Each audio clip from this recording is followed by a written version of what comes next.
Você acredita que apenas uma única frase pode transformar completamente sua vida? Foi exatamente isso que aconteceu comigo. Ouvi algo vindo diretamente de Jesus, entre a vida e a morte há um lugar. O mais surpreendente, essa frase não está nas Escrituras. E o que vou te contar agora é algo que mudou tudo o que eu pensava saber.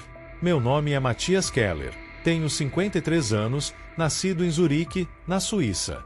Se você perguntar a qualquer ex-aluno da Faculdade de Teologia da Universidade de Berna quem era o professor mais rígido, é provável que meu nome venha à tona, sempre envolto em respeito e talvez um pouco de rancor. Eu era um acadêmico convicto, defensor ferrenho da lógica, da análise crítica, da razão acima de qualquer fé cega. Recitava o Novo Testamento em grego koiné como se fosse minha segunda língua. Nada passava sem ser examinado, dissecado, comparado com fontes históricas. Revelações espirituais? Só com referências bibliográficas sólidas. Mas por trás desse verniz intelectual, havia um homem destruído. Minha esposa Alina morreu de câncer aos 48 anos. Desde então continuei minha rotina. Lecionava, publicava, viajava, mas tudo perdeu a cor. Eu conhecia as palavras de Cristo, mas não conhecia o próprio Cristo. Na manhã em que meu coração parou, eu estava palestrando em um congresso internacional em Viena sobre psicologia do sagrado. A sala estava repleta de acadêmicos renomados: Oxford, Roma, Tóquio. Ironia das ironias. Minha fala defendia que a linguagem religiosa era fruto da construção simbólica da mente. E então veio a dor, uma pressão insuportável no peito. O microfone caiu da minha mão, meu corpo cedeu. Médicos disseram depois que estive clinicamente morto por cerca de 8 minutos. Mas o que importa não é o tempo em que fiquei sem sinais vitais, e sim o que vivi enquanto isso. Tudo se apagou, mas não era um vazio. Era um silêncio cheio, acolhedor. A leveza me tomou, e como quem desperta de um sono milenar, me percebi em um não lugar, sem forma, sem dor, mas cheio de consciência. Eu existia, e percebia que algo se aproximava. Não havia rosto, mas havia presença. E essa presença emanava uma bondade tão avassaladora que me fez desabar mesmo sem lágrimas. Eu o reconheci sem precisar de teologia, era Jesus. Ele disse meu nome, mas de um jeito que nunca ninguém havia dito. E então, com firmeza e doçura, afirmou: "Você passou a vida estudando sobre mim. Agora é a minha vez de ensinar." Naquele instante tudo fez sentido. Todo o meu conhecimento acumulado, minhas certezas acadêmicas pareciam migalhas diante daquela verdade viva. Ele não veio me julgar, veio me revelar, com um amor que cura sem precisar ferir. Foi então que ele me mostrou a frase. Não com um livro, não como visão, mas como se cada palavra brotasse direto dentro de mim. Ele disse: "Quem encontrar o sentido destas palavras não provará a morte." Meu reflexo imediato foi acadêmico. Tentei localizar a fonte, cruzar com os evangelhos, mas Jesus apenas me olhou. Um olhar que não atravessava os olhos, mas o espírito. E então compreendi. Não era sobre evitar a morte física, era sobre deixar de existir espiritualmente. A maioria das pessoas caminha, trabalha, respira, mas não vive de fato. Naquele momento foi como se minha alma despertasse de um longo coma. Entendi o que é provar a morte. É viver alienado da verdade, desconectado da essência divina. E o contrário disso é viver desperto, com propósito. Jesus então me disse: "Você falava sobre mim, mas nunca ouviu o silêncio onde eu habito." Aquilo me rasgou por dentro. Era verdade, eu nunca tinha vivido aquilo que ensinava. Sabia os textos, mas não conhecia a linguagem do céu. Ele então apontou para dentro de mim, literalmente, e o que vi me desmontou. Vi meu orgulho, meu medo da entrega, minha dor mal resolvida por ter perdido a Lina.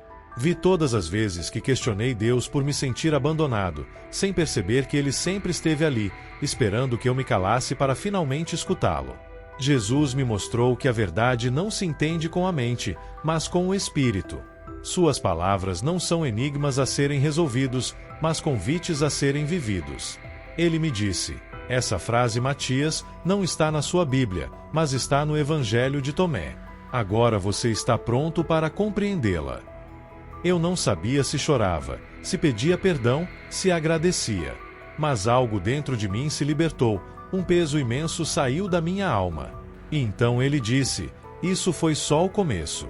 Agora vou te mostrar o que acontece quando alguém desperta para essa verdade. O cenário ao redor começou a mudar. Sutilmente, mas tudo parecia mais vívido, mais real. E então ele explicou: o caminho da vida plena começa com confusão, não com paz. Porque a verdade perturba antes de libertar. Vi então flashes de mim mesmo, anos antes, rejeitando o evangelho de Tomé com sarcasmo. E compreendi: eu tinha medo de ser abalado. Preferia um Deus que coubesse nas minhas teorias.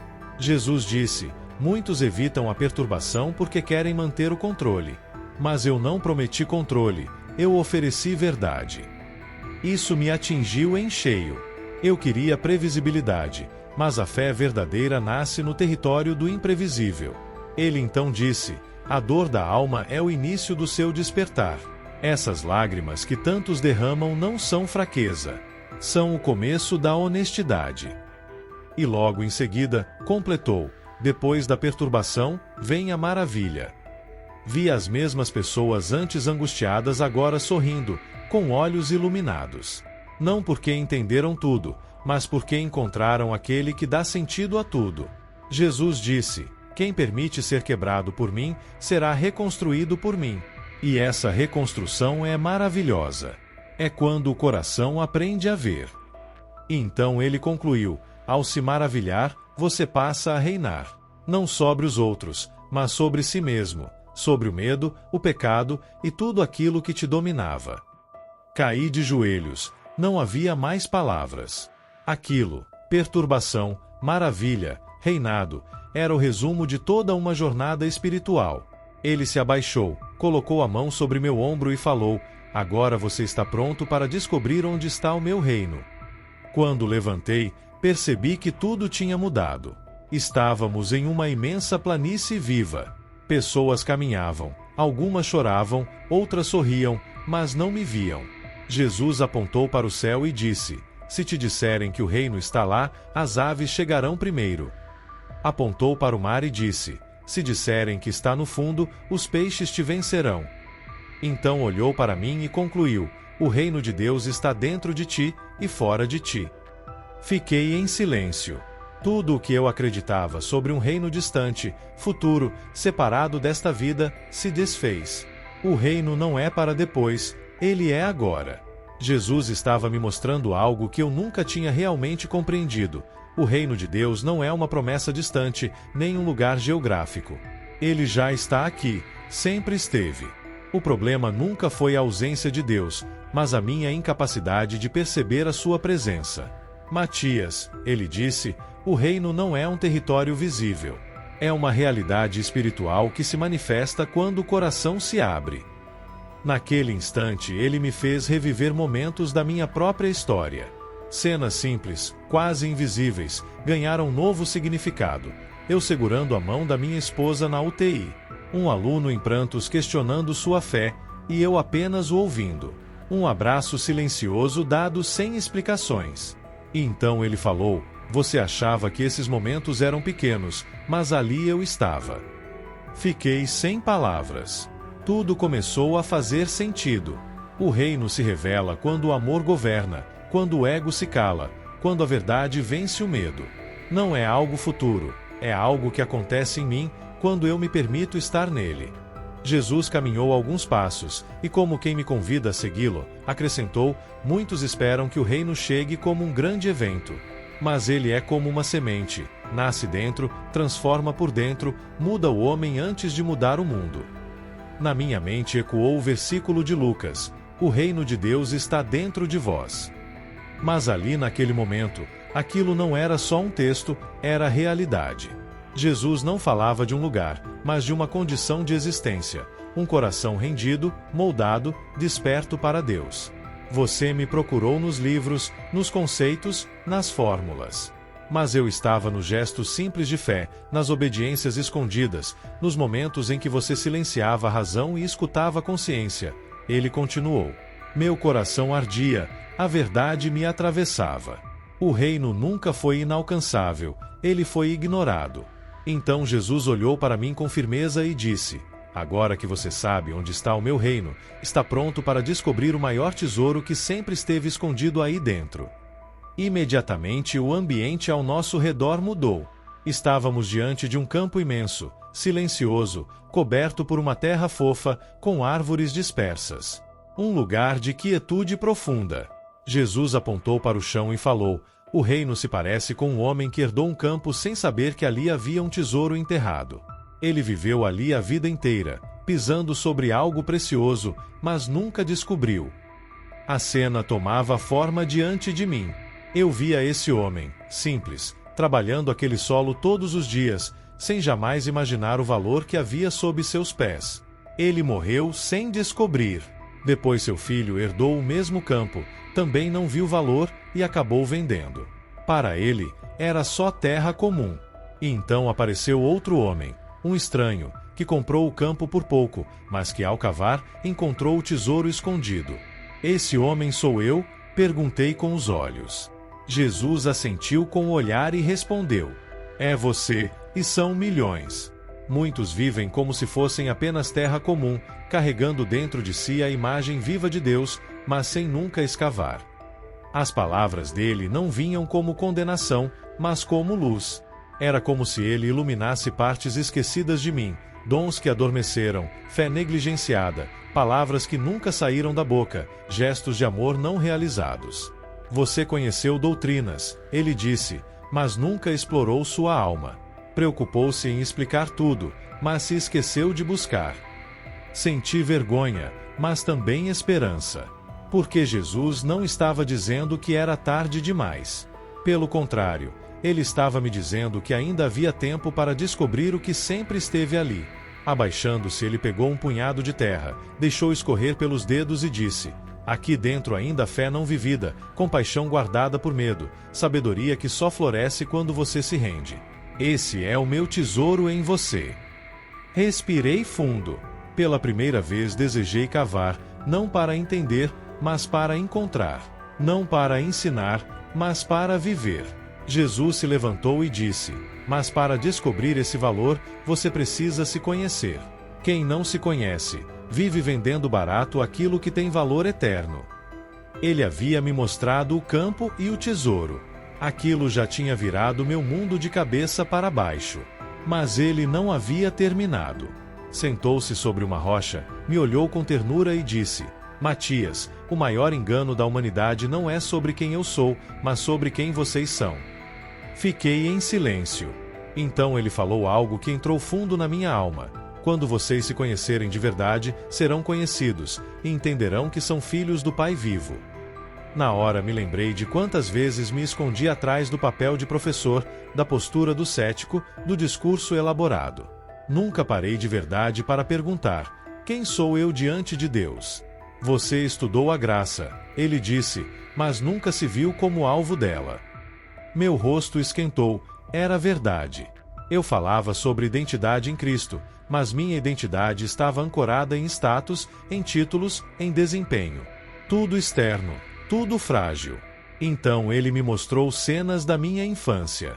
Vi o menino inseguro, o jovem mascarado, o adulto que usava a razão para fugir da dor.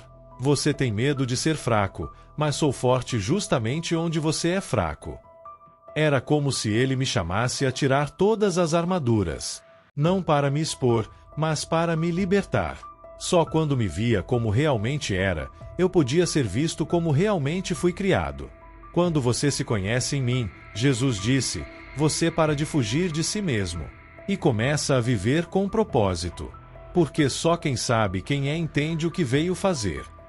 Meus olhos se encheram. Eu me via pela primeira vez, como ele me via. Mas Jesus ainda não tinha terminado.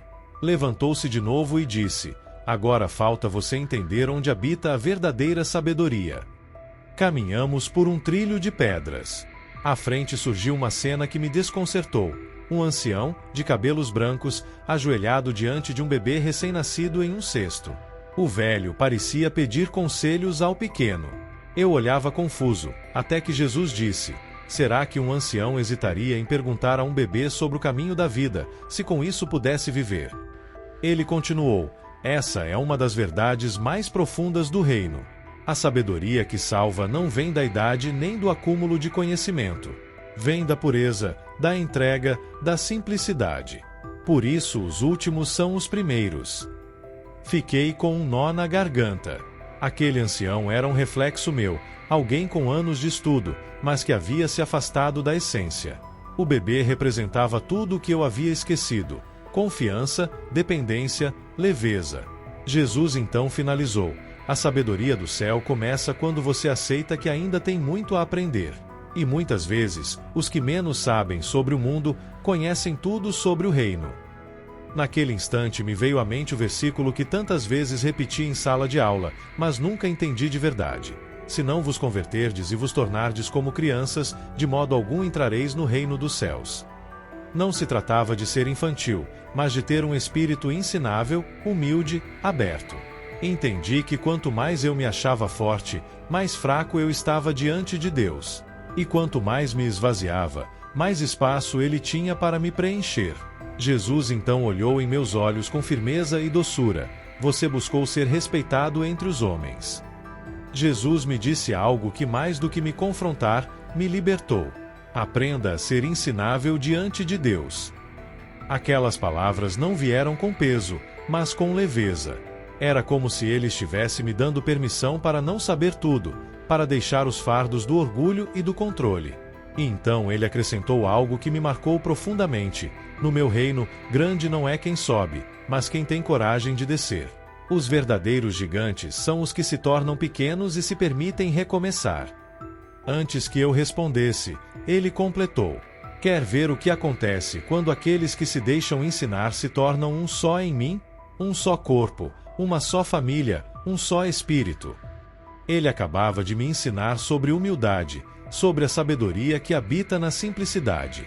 Eu ainda estava absorvendo tudo isso quando ele se virou e disse: Matias, muitos me buscam em lugares longínquos, em discursos elaborados, em experiências extraordinárias, e se esquecem de enxergar o que está logo à frente. Aquilo me desarmou.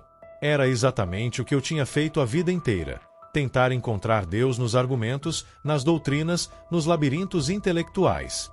E agora ele estava me dizendo que o essencial sempre esteve no simples, no claro, no presente. Aproximando-se de uma árvore comum, dessas que passam despercebidas na pressa do dia a dia, ele disse: o reino não está escondido em algum canto distante do universo. Ele está no agora, no detalhe, no que você chama de cotidiano. Mas é preciso ter os olhos certos para ver. Na hora me lembrei de todas as vezes em que desprezei pequenos gestos, achando que não tinham valor espiritual. Orações curtas, atitudes silenciosas, olhares cheios de significado que eu nunca parei para interpretar. Se você aprender a reconhecer o que já está diante de você, ele disse, também será capaz de ver o que está escondido. Eu não oculto verdades de quem tem sede. Eu me mostro a quem deseja ver. Ele me encarou com ternura, mas com firmeza. E então, como se lesse minha alma, completou: quantas respostas você deixou passar simplesmente por estar distraído? Foi como um espelho sendo colocado diante de mim.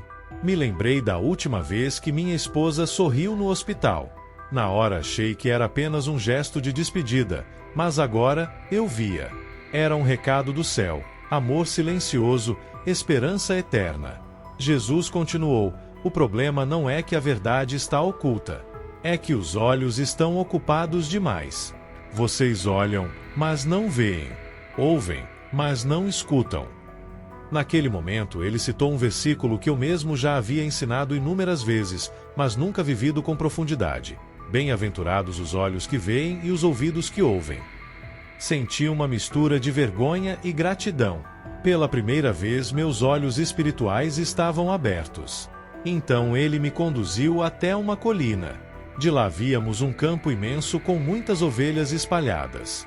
Mas havia uma, solitária, ferida, cambaleando em círculos.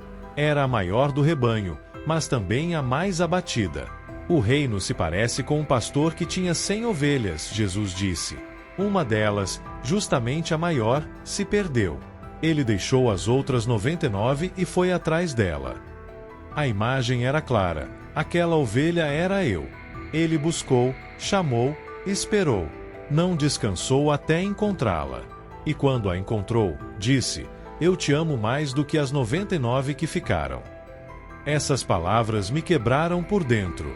Não porque significavam que eu era mais importante, mas porque deixavam claro que mesmo no meu pior momento, ele nunca desistiu de mim. Quantas vezes escondi minha dor com discursos? Quantas vezes usei o intelecto para fugir do confronto com meu vazio? Você se achava grande por fora, ele disse, mas estava perdido por dentro. Eu não vim para punir você, Matias. Vim para te trazer de volta. Eu chorei, mas foi um choro de gratidão. Ele não me amava pelo que eu sabia, pelo que eu dizia, pelo que eu fazia. Ele me amava porque eu era filho, e isso bastava. Os homens se cansam de quem falha, ele disse, mas eu me alegro com os que voltam. Essas palavras ainda ressoavam dentro de mim quando Jesus me olhou de novo e disse: agora chegou a hora de entender o que acontece quando alguém bebe da minha fonte. Foi como se tudo dentro de mim se realinhasse. Minha percepção de Deus, de mim mesmo, da vida, do tempo. Eu não era mais o homem que tinha entrado naquele lugar. Algo novo havia nascido em mim, não uma teoria, mas uma vida transformada. Ele se aproximou mais uma vez, com os olhos cheios de ternura, mas também de missão, e disse: você bebeu de mim, e quem bebe de mim se torna como eu. Agora vá. Senti um aperto no peito. Eu não queria sair dali. Como deixar aquele lugar de paz? Como voltar para um mundo tão barulhento e distraído? Mas ele completou: você não foi chamado para fugir do mundo, Matias. Foi chamado para levá-lo o que recebeu aqui. Não com fórmulas, mas com vida. E então, como quem sela uma promessa, ele me lembrou: quem encontrar o sentido destas palavras jamais provará a morte. Naquele momento tudo fez sentido. Eu não tinha apenas sobrevivido a uma parada cardíaca. O que tinha morrido foi a versão antiga de mim mesmo. Aquele velho Matias não voltaria mais. Jesus colocou a mão sobre meu peito, e um calor indescritível percorreu meu corpo. Ele disse: antes você carregava orgulho, medo, feridas. Agora carrega um tesouro. O reino está em você, e onde você for, ele irá junto. As palavras dele incendiaram minha alma. Era paz, coragem e um novo senso de propósito. Por fim ele disse: ensine Matias, mas não como mestre. Ensine com a vida, com humildade, com autenticidade. Aqueles que ouvirem lembrarão de mim e não de você. O ambiente começou a se desfazer aos poucos. Sua presença permanecia, mas algo me puxava de volta. Eu sabia, era hora de retornar. Abri os olhos na UTI, haviam luzes, aparelhos, vozes. Um enfermeiro gritou: ele voltou. Meu corpo doía. Mas pela primeira vez em décadas, meu coração estava em verdadeira paz. Hoje não sou mais professor universitário. Dei minha última aula 6 meses atrás. Agora eu viajo, conto o que vivi. E quando me perguntam por que deixei tudo para trás, sorrio e digo: porque eu morri e nasci de novo. E quando querem saber qual foi o versículo que mudou minha vida, aquele que não está nas páginas da Bíblia, eu olho nos olhos e respondo: quem encontrar o significado destas palavras, não provará a morte. Muito obrigada por assistir até aqui.